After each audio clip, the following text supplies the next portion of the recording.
வீட்டில் யூஸ் பண்ணுற ஆயிலே போதும். கொஞ்சம் ஒரு அரை ஸ்பூன் நெய் ஊற்றினா வாசனையாக இருக்கும், டேஸ்ட் நல்லாயிருக்கும். இதில் வந்து கொஞ்சம் பிரிஞ்சி இலையும் சீரகமும் பொரிக்க போகிறோம். இதுவும் பொரிஞ்ச உடனே வெங்காயத்தை வதக்க வேண்டியதான். ரொம்ப சுலபமாக செஞ்சிடலாம், அப்படி ஒன்றும் லேட்டாலாம் ஆகாது. இந்த கொண்டக்கடலை மட்டும் ஞாபகமாக ஓவர் நைட்டு சோப் பண்ணி வச்சிடணும், அவ்வளோதான். வெங்காயத்தை போட்டுடலாம். வெங்காயம் நல்லா வதங்கட்டும். கொஞ்சம் மஞ்சத்தூள் போட்டுடலாம்.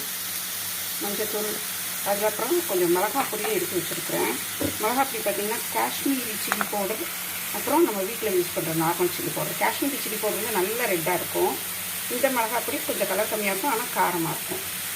இது ரெண்டுமே ஈச் ஒரு ஸ்பூன் தான் எடுத்து வச்சுருக்கிறேன். காரம் பார்த்துக்கலாம், ஏன்னா அதில் கொஞ்சம் மிளகு சேர்த்துருக்கோம், மசாலா எல்லாம் இருக்குது. அடுத்தது அப்படியே தக்காளி ஊற்றிடலாம்.